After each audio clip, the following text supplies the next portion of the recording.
मुझे बिल्कुल पक्का सेवक समझिए आप, और कोई चीज मत समझिए। मैं सेवक हूं आपका, और पूरे तहे यानी वास्तविकता सत्यता से सेवा करना चाहता हूं। तो जब ऐसा समय आ जाए जाने का समय, तो आपके बाल बच्चे, आपके घर वाले, रिश्तेदार, ये वो, आप पहले तो सबको बुला लेना। उनको याद करना कि भाई तुम हमारे काम आओ, हम तो हमेशा तुम्हारे काम आते रहे, तो हमारी मदद कर दो इसमें से। क्योंकि उस समय पर इतनी पीड़ा, इतना दर्द, इतना दुख होता है कि जो किताबें लिख नहीं सकती।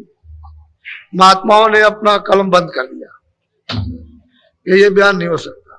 उस समय पर जब जाने का वक्त हो, तो वो तो पहले ही ये काम करते हैं, उनको तो देर क्या लगती। जैसे हुकुम कागज मिला, उसमें से फटा और उन्होंने कहा कि ले जाओ और जल्दी जाके मकान खाली कराओ, तो दौड़ पड़ेंगे। तो वो तो बड़े जालिम और क्रूर, निर्दयी, उनको जरा भी नाम मात्र की दया नहीं। इतने मतलब क्रूर, इतने काले और भयंकर और डरावने कि बस फौरन आकर के वो आपका मतलब है नाम लेंगे, और एकदम उनका नाम लेते ही और उनको आवाज देते ही आप बिल्कुल वही मूर्छा हो जाएगी। तुरंत, इतनी देर भी नहीं लगेगी। ऐसे जैसे बिजली का बटन खोलते हो, उससे भी कम इतने समय में आपके ऊपर पहुंच जाएंगे और सट से आपको दबा लेंगे। बस न देखना है, न सुनना, न बोलना, न समझना, कुछ नहीं, सब रास्ते काट देंगे। उस समय पर फिर वो कहेंगे मालिक का हुक्म हो गया, मकान खाली। तो बहुत पीड़ा, बहुत ही पीड़ा, अत्यंत, जैसे सागर का दुख टूट पड़ा। उस समय पर जब कोई आपकी बुलाना कि भाई कोई हमारी मदद कर दो, घर वाले, ये वो, भाई बंद, कुटुंब, परिवार, बच्चे, स्त्री, पुरुष, या और कोई हो, देवी और देवता, सबको याद करना आप कि भाई मतलब है कि हम सबको याद करते हैं, इस मुसीबत में हमारी मदद करना। कोई ना आए, हमारी बात कितनी याद रखना, हमने आपको नामदान दिया, अब मुझे तो अपना काम करना है कि आपको नामदान दिया, उसकी तो लाज रखनी, लेकिन तुमको भी तो कुछ चाहिए कम से कम, कि इतना तो कम से कम करो कि जब मतलब यह है कि जब कोई ना आए मदद करने के लिए, उस पीड़ा दर्द में, और जाने का समय वो सब लिए जा रहे पकड़ करके, तो आप अंदर ही अंदर, बाहर से तो कुछ आवाज आएगी नहीं, न इधर देख सकते हो, न सुन सकते हो, न बोल सकते हो। तो अंदर ही अंदर याद रखना कि बाबा जी ने ये कहा था कि जब जाने का समय हो जाए और कोई मदद ना करे, तो अंदर ही अंदर बोलना श्वास पर, जय गुरुदेव, जय। क्या बोलोगे? बस इतनी बात याद रखना, जब आप अंदर जय गुरुदेव बोलोगे तो मैं आपको मिलूंगा, मैं आपकी उस समय पर मदद करूंगा, सहायता। पहले उस पीड़ा में आपके काम आऊंगा, जब कोई काम नहीं आएगा तो मैं आपके काम आऊंगा, मैं मदद करूंगा, आप उसको। लेकिन इतना तो याद रखो, क्योंकि जय गुरुदेव नाम मेरा तो है नहीं, जय गुरुदेव नाम तो उसका है। मैं प्रचारक जरूर हूं, मैं ही ने इस नाम का प्रचार किया, और इस हिंदुस्तान में किसी ने इस नाम का प्रचार नहीं किया। और मैंने सदा बताया आपको कि भाई ये किसी आदमी का नाम, मेरा किसी आदमी का नाम नहीं है, उस प्रभु का नाम। तो आपको इसमें संदेह की क्या जरूरत, आपको उसका नाम लेना, मैं आपको मिलूंगा, मैं आपकी मदद करूंगा उस समय पर, और उस समय पर तो मैं आपकी संभाल करूंगा आपको, क्योंकि मैंने आपको नामदान दिया। और आप इतना नहीं लोगे तो फिर बताइए, फिर आपने क्या किया? नामदान का तो कोई उपयोग हुआ नहीं, तो फिर आपके लिए तो बड़ी मुसीबत। तो ऐसा क्यों नहीं, याद रखो। इसलिए कहते हैं कि भाई उसको अच्छी तरह से तुम अपने अंदर बसा लो, जब कोई भी बस जाए तो पर जल्दी काम हो जाता है, फिर दिक्कत नहीं है। और तुम ये देखना मतलब ये नहीं, जब मतलब कभी दूसरी घटना आ जाए और उस समय पर आप गिर जाओ, मूर्छा आ जाए उस समय, तो आपको तो मालूम नहीं कि किस तरह के छोड़ के भाग जाते हैं। वो सब छोड़ के भाग जाएंगे, जो लेने के लिए आएंगे छोड़ के भाग खड़े होंगे। तो आपको क्या परेशानी, इतनी तो याद करना, ये मौके पर कम से कम याद रखो। जब ऐसी घड़ी आ जाए तो याद कर लो, उसमें क्या मालिक के नाम को, अब उसके नाम से मुझे मतलब यह है कि आपकी मदद करनी है, इसमें कौन सी बुरी बात है। अरे अभी जाओगे मतलब यह है कि जाने वाले हो, किसी का कुछ समय, किसी का कुछ समय, अगर मैं किसी से कह दूं कि भाई ये चला जाएगा, तब तो आप रात को मतलब यह है कि बिल्कुल एकदम गिर जाओगे, कि अब तो बड़ी मुसीबत आ गई, मैं चला जाऊंगा। तो इसलिए मतलब बड़े बड़े कोई बड़े विद्वानों के धनीमानों के होश उड़ जाते हैं। ये तो ऐसे ऐसे किसी से नहीं कहा जाता कि तुम चले जाओगे, वो मतलब ये ठीक नहीं। लेकिन अब ये बताना जरूरी है कि भाई ऐसा वक्त आ जाएगा तो आपको ये काम करना चाहिए, मोटी बात हो। तो मैं कुछ जरूरी बातें, तभी तो मैंने ऐलान किया कि आप लोग अपने अपने टेंटों में यानी 2 आदमी रख लो, जो डेरे लगे सामान रखवाली के लिए सब निकल आओ। अब जिस तरह जरूरी चीजें हैं जो आपके हित की हैं, आपके लाभ की, उनके सुनने के लिए, समझने के लिए नहीं आओगे तो कैसे काम तुम वहां बैठे रहोगे। जब कभी दवा किसी से लो डॉक्टर से, तो ये थोड़ी कि वहां बीमार पड़ा हो दवा यहीं से दे देगा या यहीं से सुई लगा देगा, ऐसा नहीं। उसके पास जाओगे और जाकर के देखेगा तो मतलब एक दवा बना के देगा, जो भी इंजेक्शन लगाए कुछ भी करे, इस तरह से सामने आना चाहिए, दृष्टि के सामने। जब सामने आओगे तुम उनको देखोगे, वो आपको देखेंगे, तो इंजेक्शन का काम होगा। अब तुम यहां हो ही नहीं तो कैसे काम होगा। तो ये बड़ी महत्व चीज है। अब आप इसको नहीं समझ पाते हो क्योंकि तुम भूले भटके हो बेचारे सब। तो सबको मौका मिल रहा, ये अवसर, ये दृश्य देखो। जितने भी यहां इलाहाबाद में जिन्होंने जन्म लिया होगा 100 वर्षों से ये दृश्य नहीं देखा। अपने दिल पर हाथ रख करके देखो, आप इस पर सोचो कि ये दृश्य जो है, ये जो बैठे हुए सुन रहे, ऐसा आपने, चाहे वो कितने भी बड़े से बड़े लोग आ गए हों, लेकिन कभी आपने ये दृश्य नहीं देखा जो आपके समझ। ये तो एक अच्छी चीज है, ये तो आपकी सनातन है। कोई मैं तो मतलब ये नहीं कह रहा हूं कि आपकी नहीं है, ये तो सनातन चीज पहले ऐसे ही था। अब आपने उसका परित्याग कर दिया और बस ये मतलब ये हो गया। अब देखो आपके सामने, इसलिए मैं पहले से बोलने लगा हूं, मेरा समय होने जा रहा। तो आप जब नियम बनाते हो कि भाई जनता को इस तरह से चलना, जैसे स्कूल है, जैसे कर्मचारी अधिकारी एक नियम बना देते, जैसे हमारा आपने नियम बनाया, जजों ने तो नियम बनाया नहीं, उन्होंने तो कोई विधान बनाया नहीं, आपने विधान बनाया कि भाई देखो इसके विधान के तहत सब लोगों को चलना। और उस पर मतलब है कि सबका हस्ताक्षर हो गया, बड़े बड़े लोगों का, जिनको आपने जिम्मेदारी दी है कि भाई आप देख करके इसको देख लीजिए, इस पर दस्तखत करना है तो सारे देश में मान्य हो जाएगा। तो जब आपने विधान बना दिया तो आपको उस विधान का पालन करना चाहिए। जैसे आपको सुप्रीम कोर्ट या मतलब यह है कि आपके हाई कोर्ट या आपके मतलब यह है कि डिस्ट्रिक्ट कोर्ट जो आपके हैं, उनमें मतलब यह है कि आप मान सम्मान, इज्जत, ये तो होनी चाहिए। जब आप उसको करोगे तो आपको लोग करेंगे, ये तो होना चाहिए। नहीं तो फिर मतलब है कानून कायदा और मतलब है कि मान सम्मान और फिर एक दूसरे की सेवा का तो कुछ नहीं रहेगा। तो सब लोगों को अपनी अपनी जिम्मेदारी यानी पकड़ लेना चाहिए, ठीक हो जाए। जो ढांचा बिगड़ गया है वो ठीक हो जाएगा, लेकिन यह है कि थोड़ा सा विचार करोगे तो सहूलियत हो जाएगी, आसान हो जाएगा। और विचार नहीं करोगे, अब आपको इतना ढंढोरा पीटा जा रहा कि आप मतलब त्रिवेणी संगम पर पहुंचिए, आपको अमूलक चीज मिलेगी, तो आपको वो आना चाहिए था। थोड़ा सा काम छोड़ दो, क्या तुम काम करोगे और क्या उससे सिद्ध हो गया, क्या आपको मिला है? थोड़ा सा रुक करके कम से कम तुम्हारी आत्मा का तो कल्याण हो, उसके लिए तो कुछ कम से कम टटोलो कि भाई हमको कोई कुछ मिल जाए, हमको आत्म कल्याण के लिए कुछ धन, कुछ रास्ता हमको मिले जो हम इसकी बचत कर सके। तो भी कुछ नहीं। इससे ये पता चलता है कि तुम्हारे ऊपर में यानी कुकर्मों का अंबार लदा हुआ, तुम्हारी बुद्धि साथ नहीं देती, न चित्त साथ देता, न मन साथ देता, न इंद्रिय साथ देती है। तो फिर तो खंदक में चले जाओगे आप, फिर बचोगे कैसे? तो सब जगह पर अगर हम लोग वास्तव में उस नियम का पालन करें तो सब व्यवस्था ठीक है।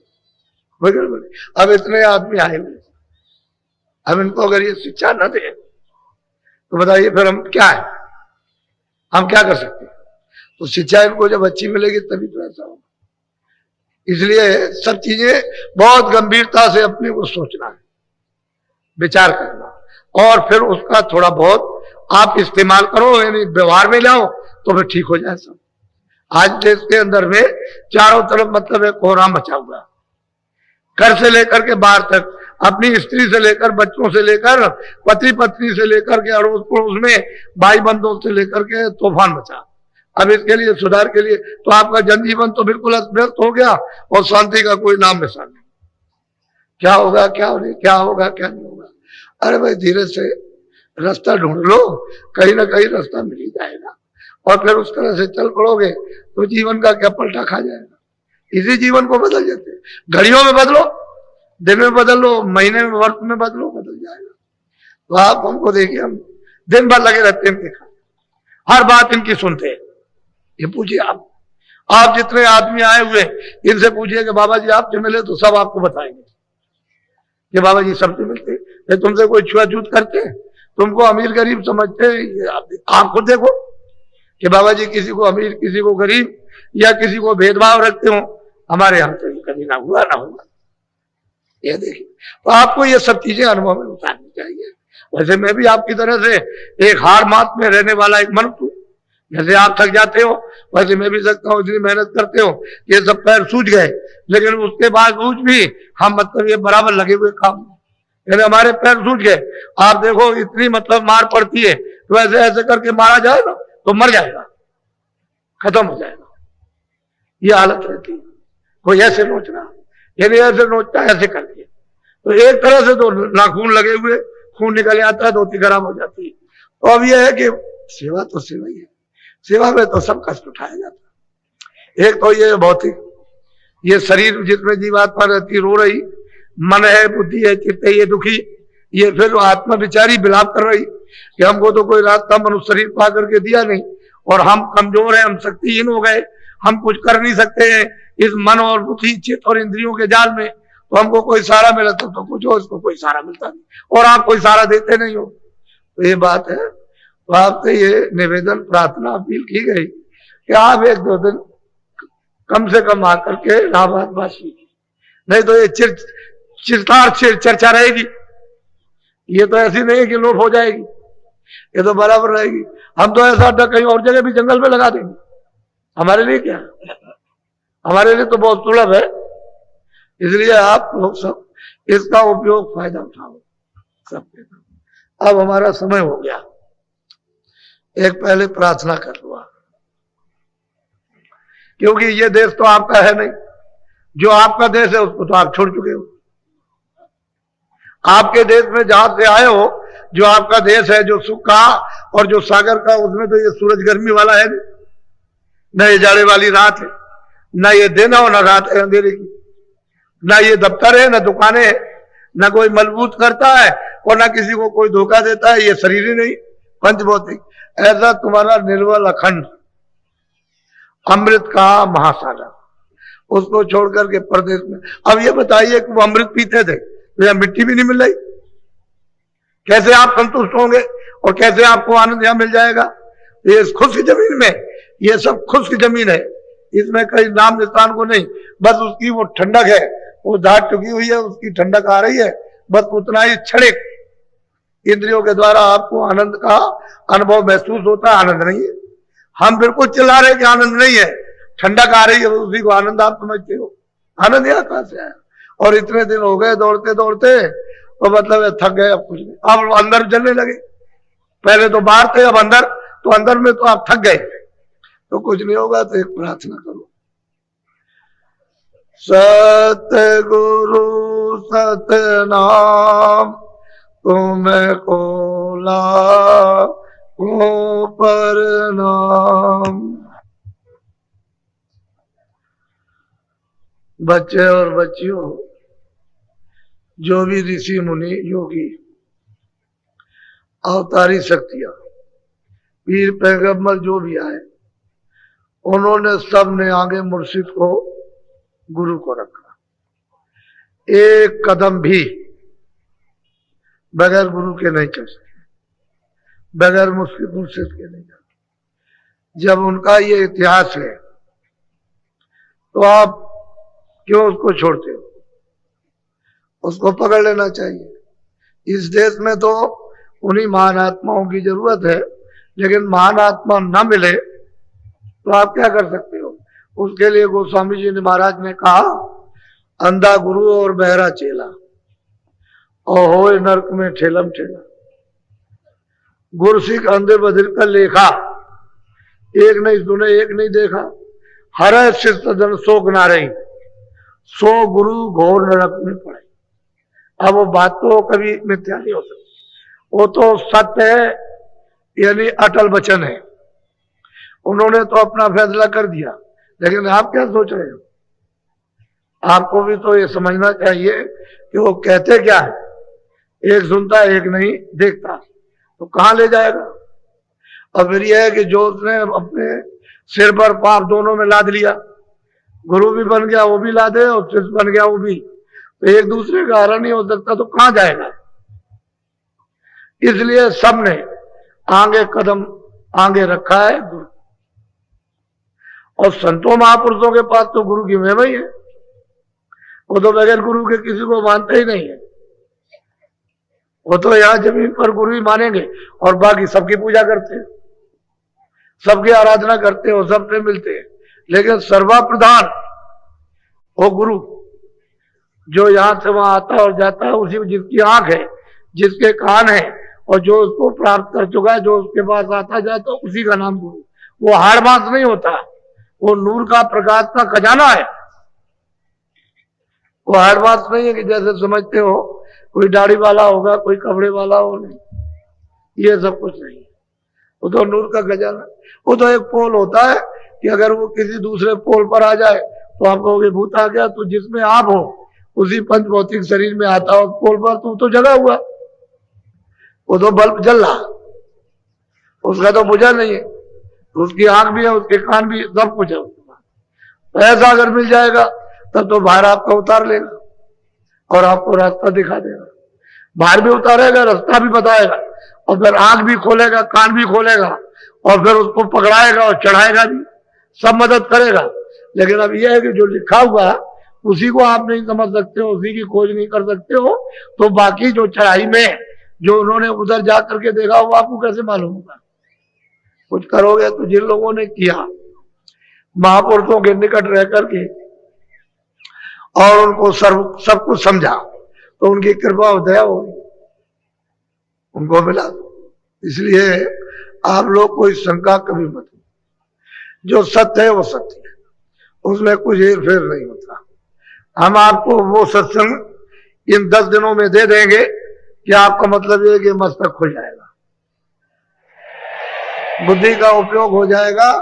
इसे और इसकी छानबीन अच्छी तरह से करो कि सब जीवों के हित में है कि किसी विशेष के, सब जीवों, जितने भी मानव शरीर में, ये इंसानी जिस्म में जितने भी रूह जीवात्मा, सबके लिए, इसी एक के लिए नहीं। तो ये नहीं कोई कह सकता है कि भाई मेरे साथ कोई भेदभाव और घृणा का कुछ अंश रखा, घृणा का या कोई अंश, उससे कुछ नहीं। जैसे जब नहाने जाते हो आप, तो वो थोड़ी कहता है कि तुम बड़े पापी हो चला लो, ऐसे ही महात्माओं के यहाँ महापुरुषों जाते हो कुछ नहीं कहते, वो तो समुद्र के समान है, कोई ना।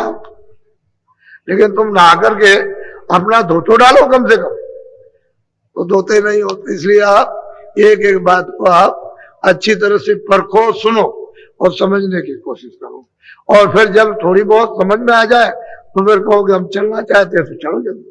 जैसे ही आपकी रुचि बनी, इच्छा हुई कि अब मैं चलना चाहता हूँ अब उधर को, तो बदले जल्दी साथ सामान तैयार हो जाएगा, क्योंकि तो साथ सामान, क्योंकि जिस साथ सामान को आप लाए थे, आए थे, तो छोड़ दिया उसको, ये बेकार पकड़ लिए, अब बेकार गए और साथ सामान आपके हाथ में आए, बस चल पड़े आप, वो तो सब पकड़ा दिया जाएगा। नहीं अभी पकड़ाया जाए तो सब छोड़ दोगे, उसको तो मतलब गिरा दोगे, ऐसे होगा। अच्छा बोलो, जरा सत्संग सुनो आप। सूरत पूछे एक बाता, स्वामी देव वेद व्याख्याता। कहते हैं कि स्वामी, वो यहाँ पूछती है सूरत स्वामी से, महापुरुषों से, हे स्वामी हमको जरा सब चीज का तो भेद बताइए। नहीं भाई, ये रचना जो हुई इसमें जो चीज फंस गए आकर के, तो ये भी हमको बता दीजिए, और इससे अलग है वो भी जरा खुलासा कर दीजिए, तो समझ में सबकी आ जाएगा। बोलो। तब स्वामी ने वचन सुनाया, मार्ग कायो वेद लखाया। सूरज को उत्तर दिया कि देख सूरज, मैं अब रास्ते का भेद देता हूं, रास्ता बताता हूं, और उस पर अब तू चल, कम से कम जब पूछा है तो मैं सब खोले देता हूं, तुझे समझा देता हूं। जब तेरी इच्छा जानने की हो गई तो सब बताऊंगा, तो सब मार्ग का सब भेद, उसको खुलासा उन्होंने किया। भाई इस रास्ते से तू आई है और ये रास्ता चलने का है, चल। सही बात तो यह है कि सूरत पहुंच गई, तब ये स्वामी से प्रश्न कर रही है, इसलिए कर रही है कि स्वामी हम हमारे ऊपर तो कृपा हो ही गई, लेकिन और जो अनेक जो सूरतें हैं जो यहाँ फंसी पड़ी हुई हैं, उनके लिए क्या, वो कैसे जानेंगे, कैसे प्राप्त करेंगे आगे?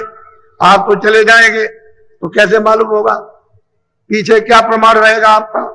तो वो सब खुलासा मार्ग का सब धीरे से उसको भेद बता रहे हैं। बोलो।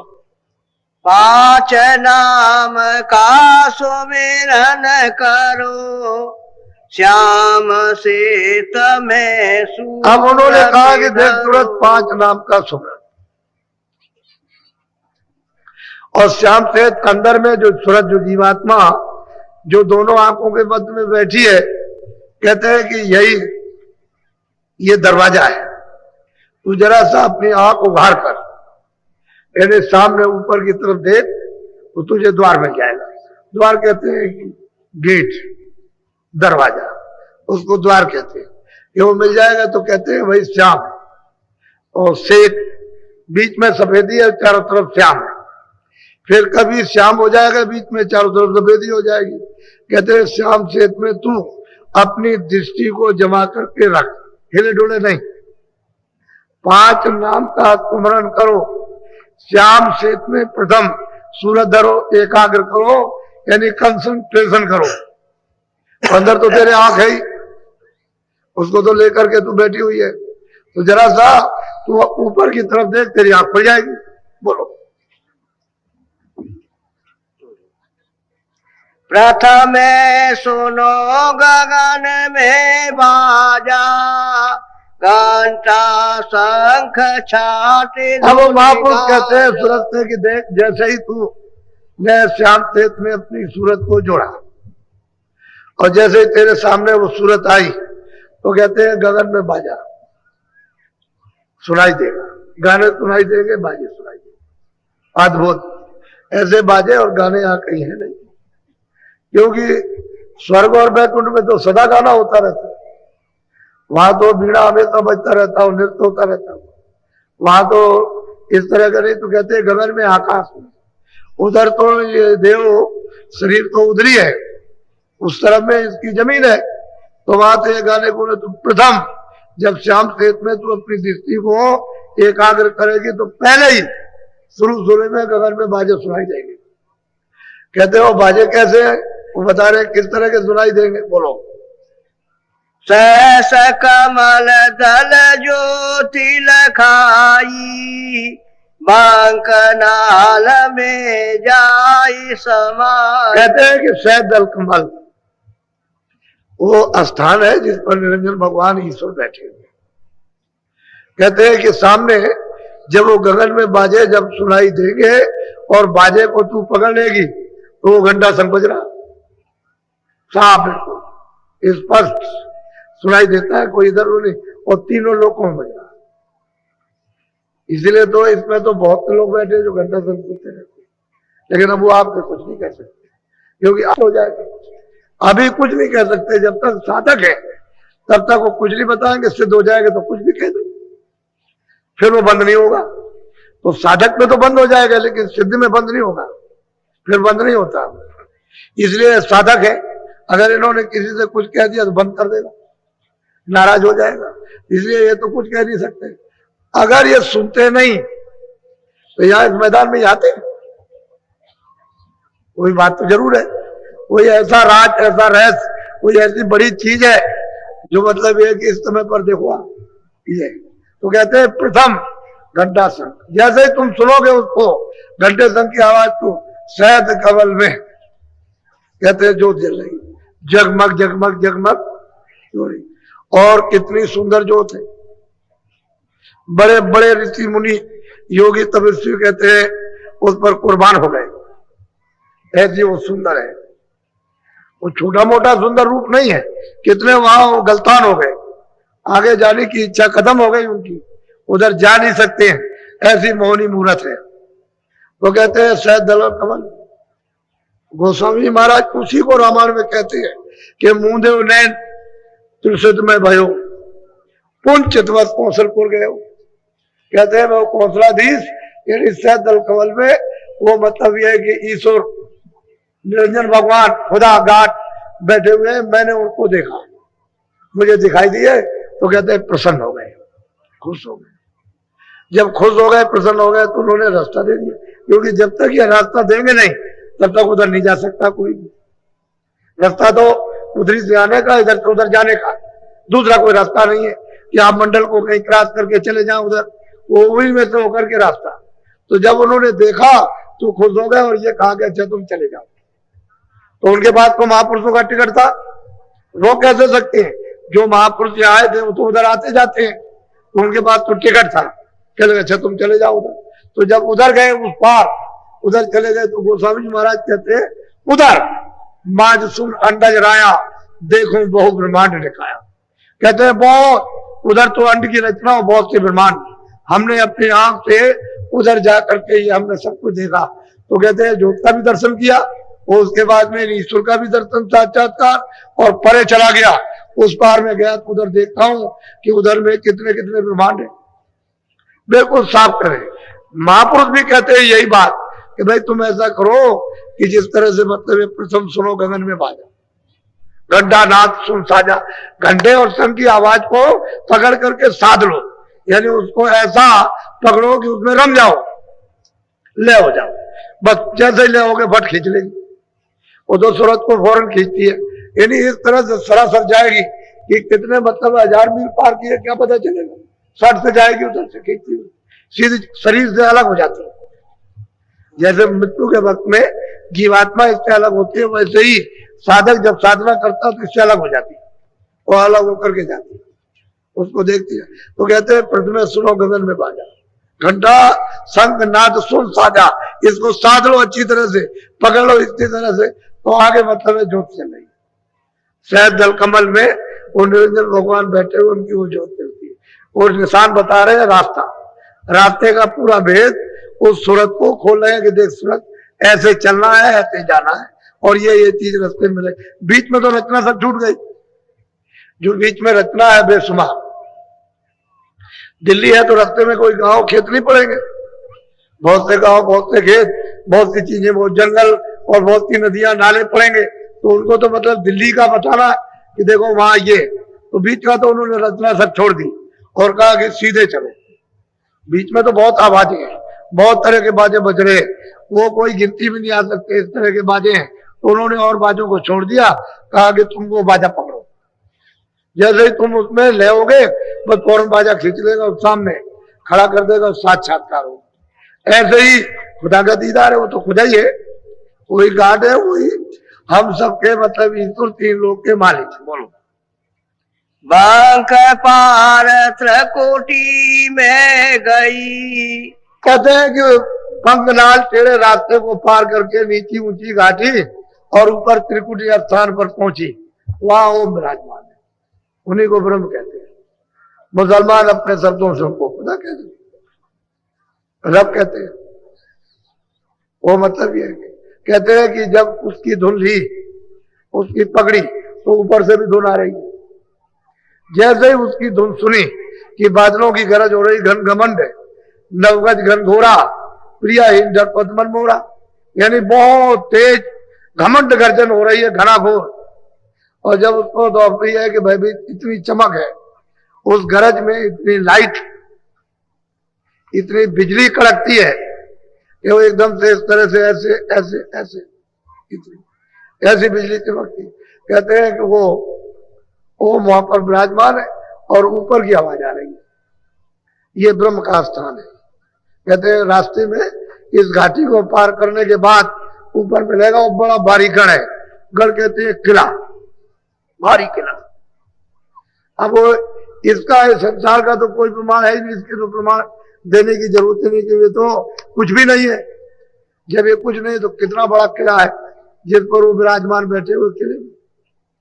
वहां जाकर के उसे त्रिकुटी स्थान पर ब्रह्म का साक्षात्कार जब होता है तो ऊपर से आवाज आ रही है, उधर की आवाज, उधर खबर पड़ गई। तो जिन योगियों ने योग किया था और इस आवाज को सुना था, तो आवाज तो सुनी के ऊपर से आ रही, लेकिन उनको भेद नहीं मालूम था, इसलिए ऊपर नहीं जा सके। तो इतना ही कह के छोड़ दिया भाई और कुछ है, इतना नहीं और भी कुछ है। अब वो जो है वो हमको नहीं मालूम, हमको वो प्राप्त नहीं हुआ, लेकिन है जरूर कुछ। ऐसा इशारा वहां पहुंचने पर, उसका साक्षात्कार करने पर होता। और बहुत इससे बहुत अत्यंत सुंदर उनका ये शरीर है, जिसम, क्या उसकी महिमा की है, बोलो। आगे पहुंची सोनम जार, रंकार धुन सोनी पुकार। कहते हैं फिर आगे जब उसका साक्षात्कार ब्रह्म का हो गया, तो आगे सुन में वो मतलब पार ब्रह्म है। तो कहते हैं जब वहां मध्य में पहुंची तो उधर जा करके उनकी ठिकरी सारंगी बज रही, जब उसको पकड़ा तो जिसमें से आवाज आ रही थी उसी को पकड़ लिया, ले हो गई। तो वो पहुंची वहां, तो वहां निरंकार का साक्षात्कार, यानी वो पार ब्रह्म वहां पहुंच गए। अब वो बिल्कुल एकदम मानसरोवर भी स्नान कर लेगी, त्रिवेणी संगम में स्नान करेगी, वहां जाकर के तब पार उतरेगी। बगैर त्रिवेणी संगम में वहां पहुंचे तो कोई पार नहीं उतर सकता, कभी नहीं उतरेगा। तो मतलब ये है कि कहते हैं वहां अब निशान बता रहे, बीच की सब रचना छोड़ दी। कितनी रचना है, कितने मंडल है उनके, उसको सबको छोड़ दिया, सीधा उन्होंने लिया कि बीच में कोई फंसे नहीं, इस तरह से चल। तो ये कहते हैं चल मैं भी मिलूंगा, उन्हीं मंडलों पर मैं भी मिलूंगा, मैं तेरे साथ रहूंगा। तो मिलती है, हर मंडल में मिलेंगे, जिधर वो चढ़ेगी चल के जाएगी उधर बताएंगे इधर चल, उधर नहीं। किसी मंडल में अगर रुक गई तो तमाशा देखती रह जाएगी, उसको छोड़ नहीं सकती, ऐसे तमाशे हो रहे। तो कहते हैं ये कुछ नहीं, आगे चल, वही बताते हैं कि आगे चल या कुछ भी नहीं।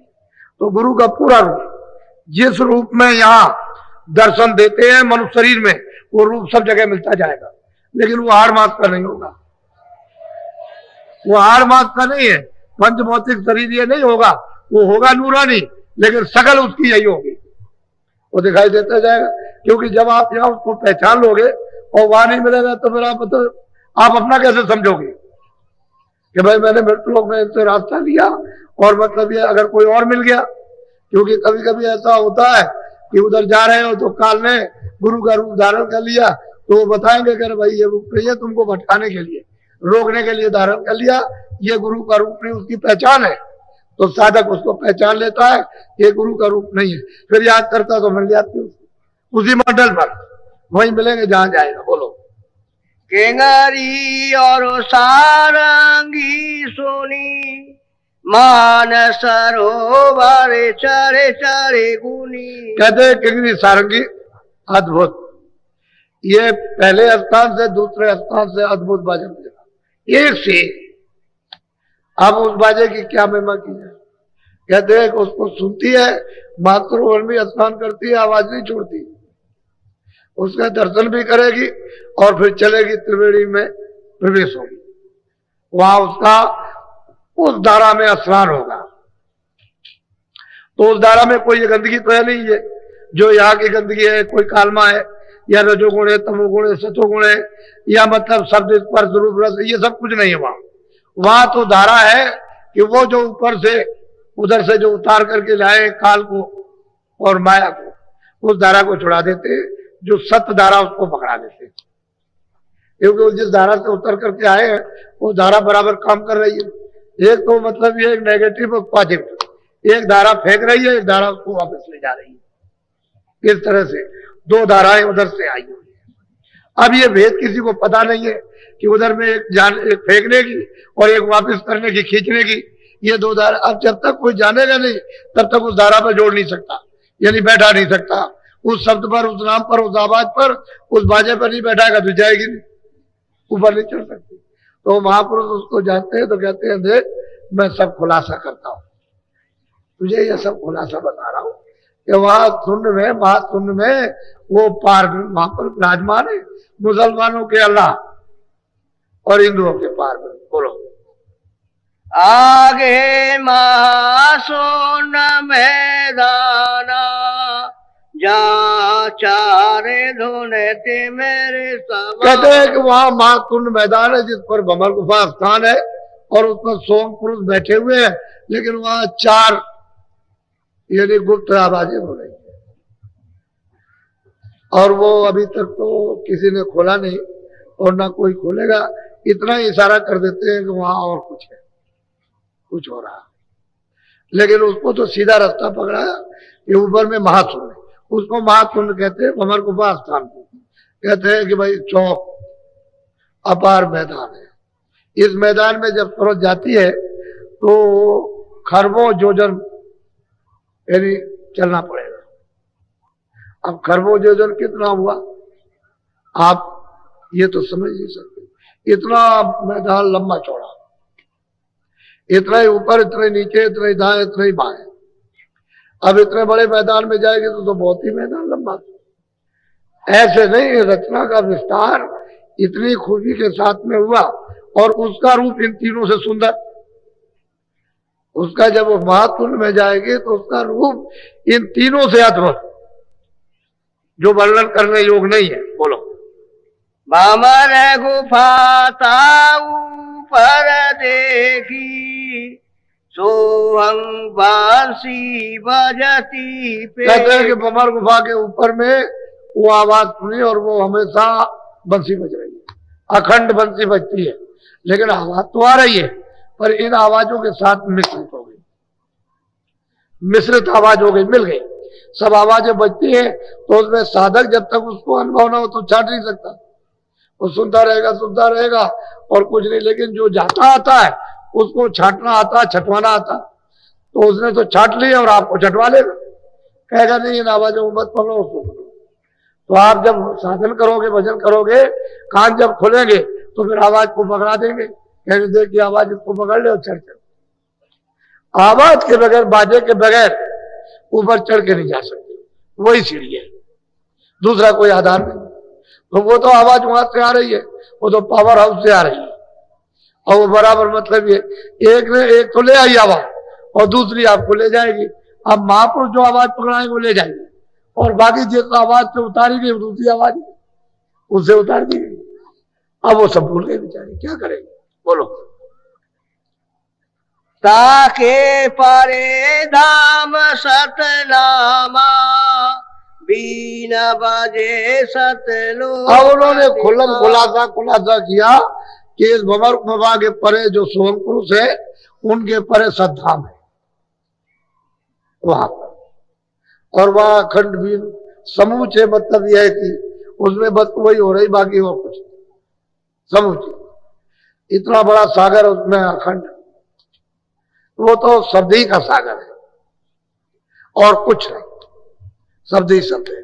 अब बताइए जहां शब्द ही का सागर है वहां मतलब ये क्या हो रहा। अब ये तो रूप उसका सत्य रूप है, इसमें किसी तरह की कोई मिलोनी नहीं। श्वेत ही सोच, श्वेत ही साई, श्वेत ही रूप, सब श्वेत ही सोच। अगर उससे कहे कि खरबों सूरज चांद यदि एक एक रूम में लगे तब भी नहीं मिलता। और एक एक रोम तो जिस्म कितना बड़ा है, और फिर उसके एक एक रोम इतना बड़ा जिस्म होगा तो उसके रोम कितने होंगे, और एक एक रोम में जब ये सिफत है तो बाकी उसके रूप की क्या सिफत होगी, तो वो कोई कह नहीं पाता। बस सूरज जब जाती है तो वो सिर्फ देखती है, बाकी वर्णन नहीं कर सकती। बोलो। सोनत सोरते फिर आगे चढ़ी, अलख लोक में जा। अब जब ये सतलोक में पहुंच गई और सतपुरुष का दर्शन कर लिया और फिर उसमें वो छा गई, मिल गई उस समुद्र में, उस शब्द में, उसी का रूप हो गई, तो आगे कोई परेशानी नहीं, आगे कोई तकलीफ नहीं। जब वहां पहुंच गई तो सीधी जाएगी, आगे कोई बंधन किसी तरह का है नहीं। उन तीनों लोगों में कोई फिर बंधन नहीं है। फिर तो वो मतलब है कि अनामी पद में जाएगी, बस यही तक है, वहां तक पहुंचने के लिए ही। बाकी उसके बाद ऊपर जाने के लिए कोई दिक्कत, किसी तरह की कोई दिक्कत है ही नहीं। वहां कोई परेशानी नहीं है, कोई संकोच, कोई चौकी और पहरा, वहां कुछ नहीं। अब उन लोगों की क्या महिमा है, उस पुरुष की क्या महिमा, अलग पुरुष की, अगम पुरुष की, और जो सबका सृजनहार है, जो सबका मालिक है, उसके लिए क्या कहा जाए? कौन कहेगा? कौन है कहने वाला? सब उन्होंने कहा कि मैं चुप हो गया, मैं कुछ नहीं कहता। सब लोग बोलो।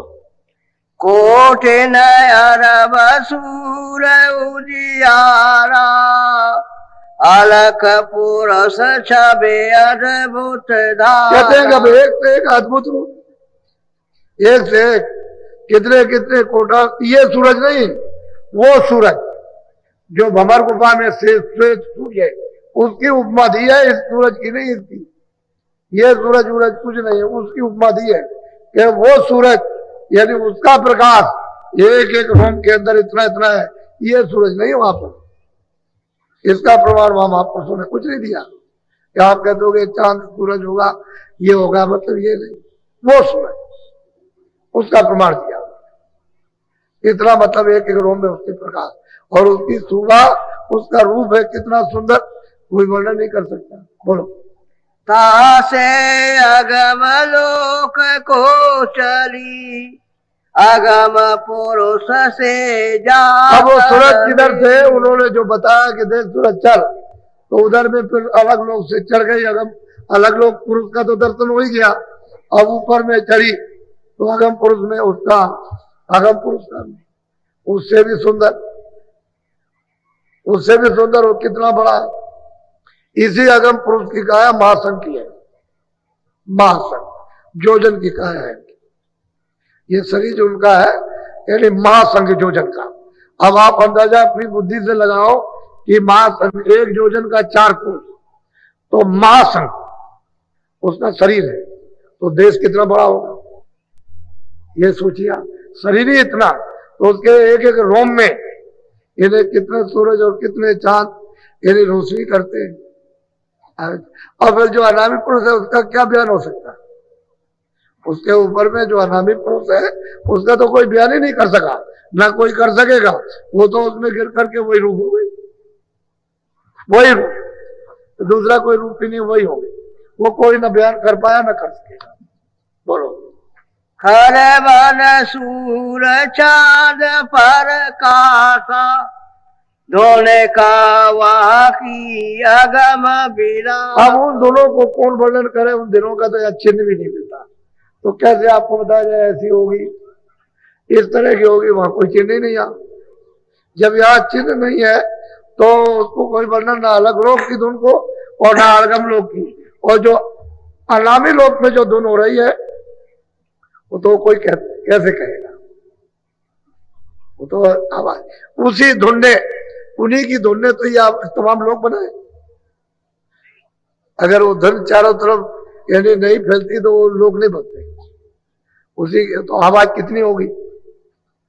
ये आवाज यहाँ क्या कुछ नहीं है, ही नहीं कुछ, ये तो नाम निशान भी आते, ऐसी आवाज। बोलो।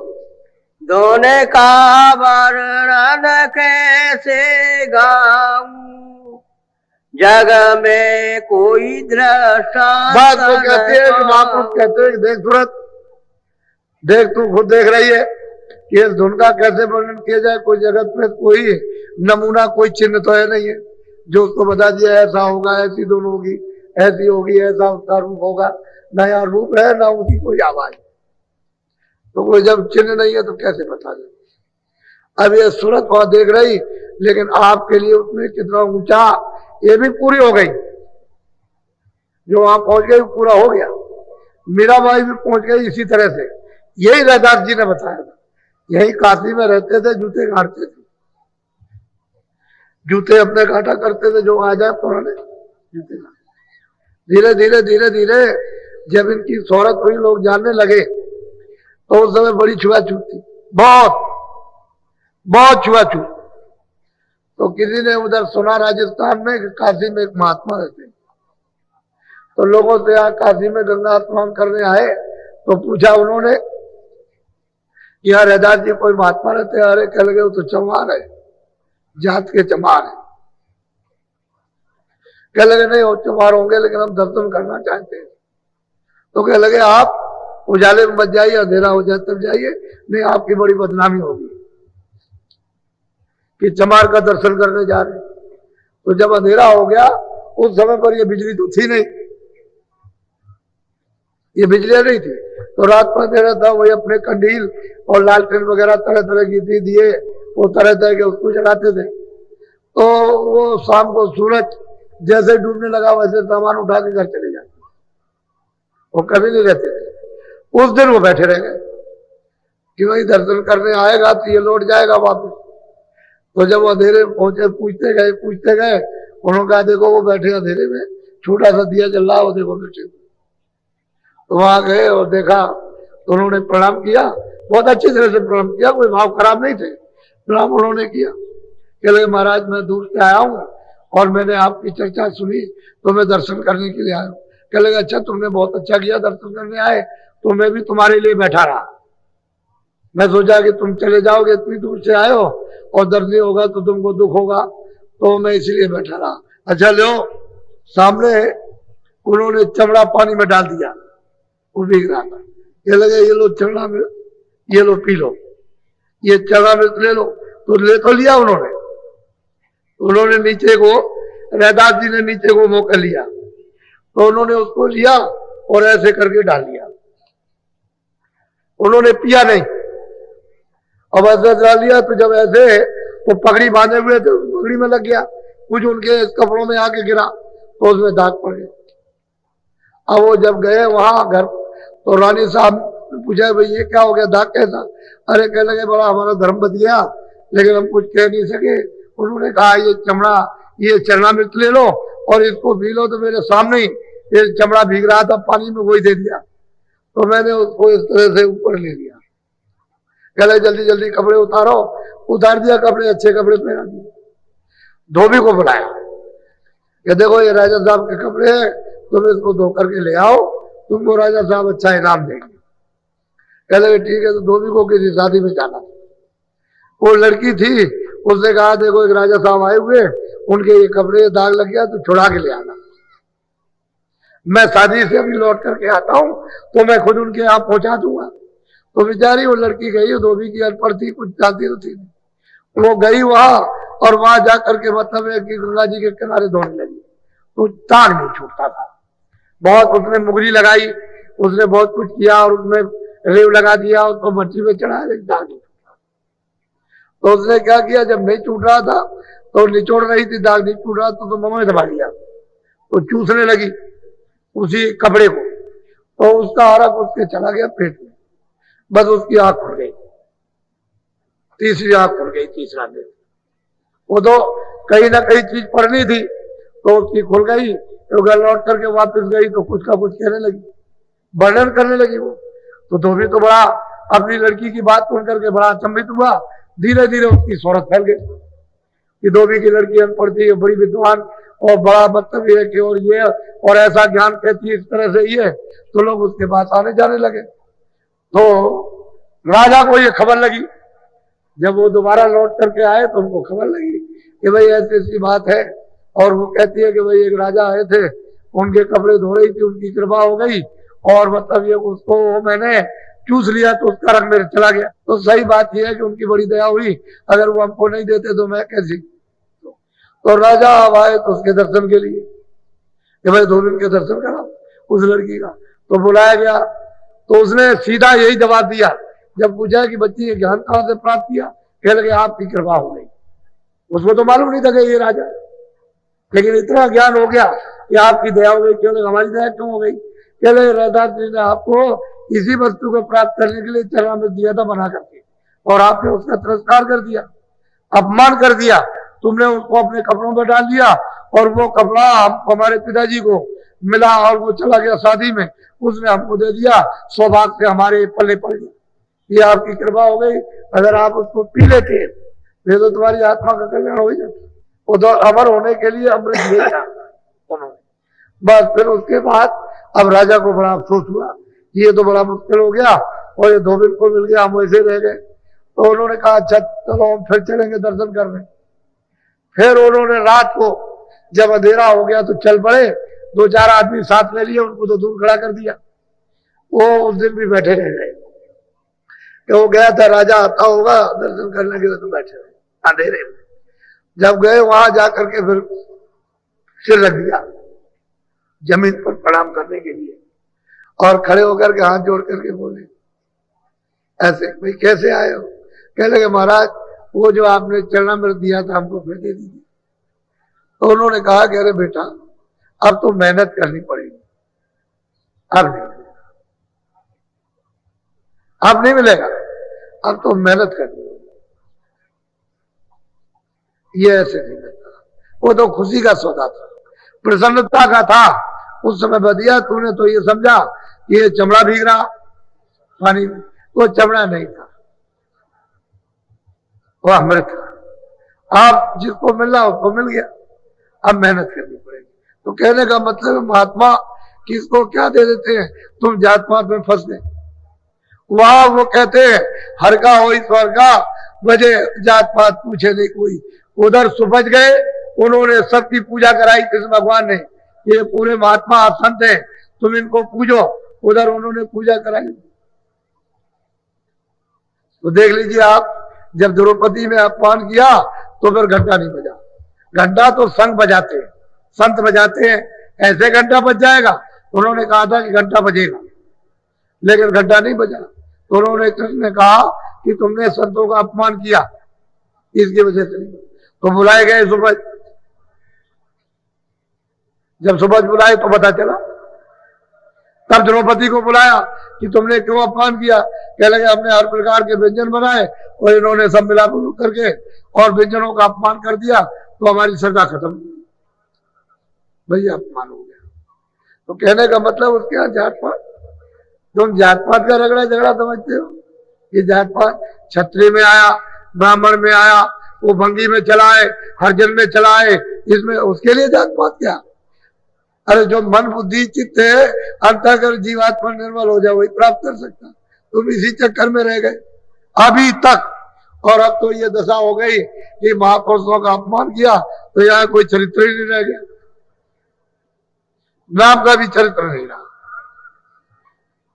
इसलिए ये कहते हैं सूरत, मैं तुझको पूरा भेद बताता हूं खुलासा, तो इसको अच्छी तरह से सुन ले, समझ ले इसको। ये सीधा सच्चा रास्ता है। बोलो। सोन कर सूरत अति हर खानी, चलो स्वामी में सब जान। अब वो सूरत कहती है कि स्वामी आपने दया अपरंपार की है कि आपने ये भेद बखान कर दिया, और आपकी दया कृपा से अब जान गई, अब समझ में आ गई ये भेद तो ये है। बोलो।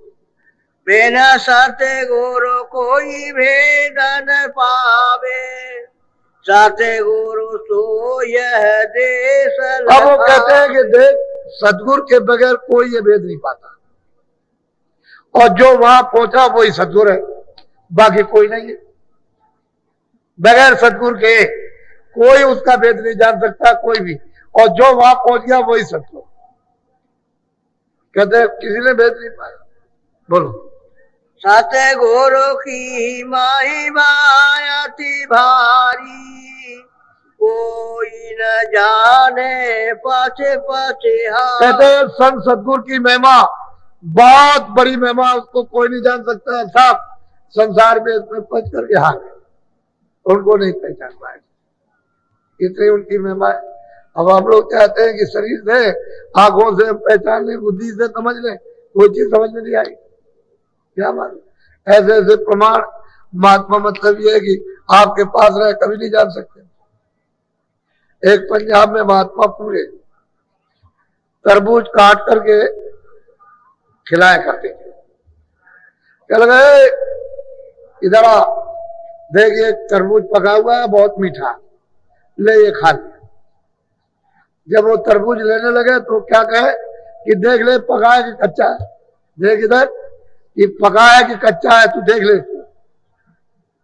ले खा ले अच्छी तरह से। एक पानी पिलाते थे कुछ दूर पर, तो जो कोई भी आए तो कहे आओ प्यास लगी, आओ पानी पिला दे। तो जब पानी, बहुत ठंडा पानी, जब वो ऐसे पीने लगे तो चुपचाप कहे धीरे से कि देख पी ले, जितना पीना चाहे, एक बूंद गिराई, जितनी बूंद गिरेगी उतनी जूतियां पड़ेंगी, पीले पीले अच्छी तरह से चक्कर के पीले, एक बूंद ना गिरे।